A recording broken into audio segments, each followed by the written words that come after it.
Thank you. That is a new level of recognition. Thank you very much. It's great to have all of you here. You know, I was talking to someone the other day who said that what if the base for 6G and 5G in India had been done by Huawei, a Chinese company? You know, when you use your phones today, and so many youngsters in the room, you use 4G, you'll go to 5G, you'll go to 6G. But all of this is connected by the physical infrastructure which has been put together by the companies which put the physical infrastructure. If the physical infrastructure of 6G in India, which means all those towers, all the blocks, everything, is going to be Chinese, then you can keep upgrading the technology through which you connect. But all your information will go to China. So all the data, including your conversations, your texts, your material and everything will be available to China. Now imagine if the physical infrastructure of Chinese 5G and 6G was to be owned by an Indian company, we would have the same kind of access. So the government of India, I believe, took a decision that we will not allow the base for future telecom in India to be owned by a Chinese company. We will build a Bharatiya system for it so that our information, our telecom is safe. You never know. Tomorrow you may go, to war with China. And what happens then if China has the ability to control the button through which you do your telecom? And the reason I wanted to raise this question is that now everybody is saying the future is AI. The theme for this conference, of course, is India's AI leap is here. I would like to add a small dimension. Is our AI leap going to be an Indian leap? Or are we going to hold on to somebody else's satellite, somebody else's rocket, to get a feeling that we are going to space? There is a whole difference between Subhangshu Shukla sitting in a American rocket going on to the International Space Station. But there is a difference when Subhangshu Shukla will go in an Indian rocket on Gaganyaan on an Indian space mission which will happen by 2035. So the challenge in AI is very specific. Can we have a globally competitive Indian AI model? Since a lot of the students here are from maybe computer science backgrounds, that is a question we need to ask. And there are such great people in the room today who are innovating, including my friends, the founders of Fluid AI. Can we have an Indian prototype of AI which does not make us dependent on the rest of the world? I think we can do it. But time is running out. As my dear friend and senior colleague Abhishek Kapoor told me today, he showed me a meme where there are 4 kinds of AI. And the last is AGI, which is going to come by about, I think, 2030, 2031. Apparently, that is going to take things up 10x. So I don't know anything about AI, but just as a thinking person, I would say that we therefore have 4 years to catch up and do more with the rest of the world. So for AI entrepreneurs, students, people interested in AI, you have to catch up with China and America really, really, really, really quickly. The other thing we must not do is become self-congratulatory. Humne dunya pe pura kabza kar liya hai kind of mentality. It is not true. We have a lot of competition from the rest of the world. We have to be realistic.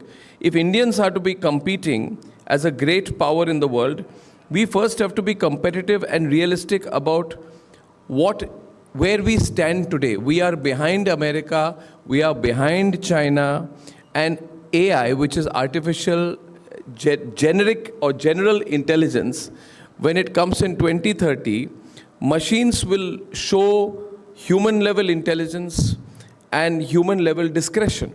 So the whole world will become into some kind of a potential science fiction movie. Are we ready for that? With what speed must the government of India move? Sometimes government of India, bureaucracy takes too much time.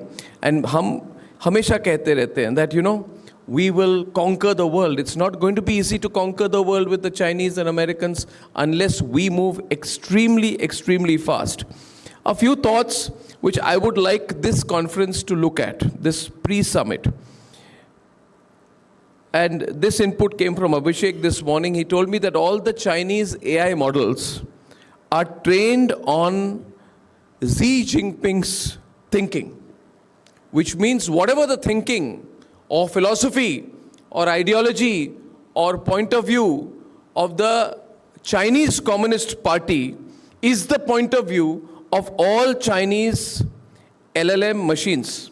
All Chinese AI machines are based upon the thinking of the Chinese Communist Party. So if you go and you check out the Chinese LLM models, they will ban the Tiananmen Square incident. You know, when a student in China, there was a students' revolution and a student in China stood in front of a tank challenging the Chinese Communist Party system, you will find no mention of it, which means the values of Chinese LLM machines are similar to the values of the Chinese Communist Party.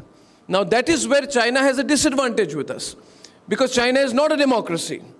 That is why America and India will always have an edge over China, because we are a democracy. We don't ban things. So our LLM large learning machines will always be more authentic, more genuine, and more democratic than the Chinese machines. So for all the youngsters working on AI in India, you may be thinking we are behind China, but because of our intrinsic advantage that we are better than them in many ways, we are better than them in English, we are better than them in technology, but most importantly, we are a democracy. You are all youngsters in a democracy. China is not a democracy and will never be a democracy.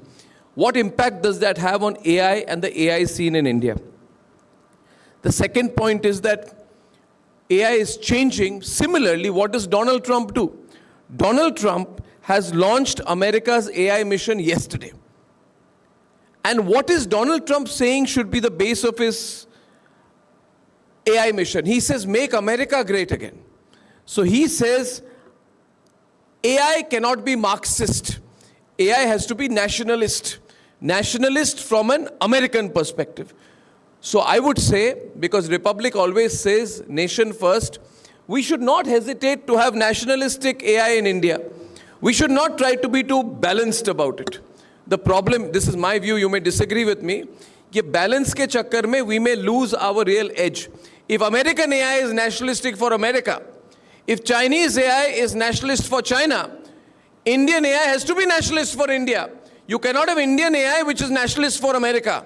Then it is not serving our purpose. So I call, let there be a call for a nationalist AI in India. I know many people won't like it because sometimes technology people like to be too balanced.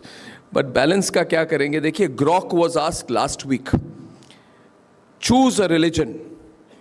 Choose a religion for yourself, what would it be? And Grok said, I would choose Sanatan because of its inclusivity and its broad vision. Now, let me tell you, Grok keeps changing its religion of preference. In another context, it has chosen another religion. But what it is telling you is, when you filter down the truth, there are certain basic values of our parampara which we need to be pure and sure about when we enter into the technology world. The other point I would like this conference to look at is that Europe became the first region to bring in regulation to control AI. Are the people who are running AI companies, doing AI innovation, do they want control, or is artificial intelligence anti-control? And if you're anti-control, if artificial intelligence is essentially anti-control, then at one point of time, could it go out of control? Because things are going to move very, very fast. You're going to use AI in drones, technology, defense, geostrategy. And so you have to have some element of human control over this. The other point is, of course, about the impact of AI on jobs. You know, Abhishek's friend runs a company in Ahmedabad. Till last year, he had a team of 7 people. Now he has 3 people. Right, Abhishek? Right, Abhishek? With AI usage. So there's going to be a huge amount of restructuring in the job market. Are we equipped for that? A friend of mine, about 5 years back, approached me. He said, I'm setting up India's first AI university. So he says, I'm training people. I don't know if it's still there. It's AI University. The gentleman used to be CEO of a company. What happens when AI comes in a big way? How many jobs does it create? And how many jobs does it take away? And all those people doing computer science today and things like that, you got to be very careful, because what you're learning today may be learned 20 times as fast, or 1,000 or 1,000,000 times as fast by a computer. So you better ask your professors that, do I need to learn this, because will it be applicable for me 2 years from now or 3 years from now? Or if I'm graduating after the time when AGI comes in, will all the engineering, computer engineering or mechanical engineering is one of those fields which is slowly becoming redundant, because a lot of the mechanics is all being done through AI. So I think redundancy becomes one big issue. So these are some of the questions I thought that you could bring into your conversation. Republic, we do these conversations because we want to start the thinking experiments. We want to be a center where people think and learn. And we would like, to air this entire event. It's also a knowledge series for us. So for everyone participating, this will be shown on television, this will be shown on digital, this will be perennial content. So you can be conscious of the fact that even 6 months from now, somebody may be consuming and learning from your content.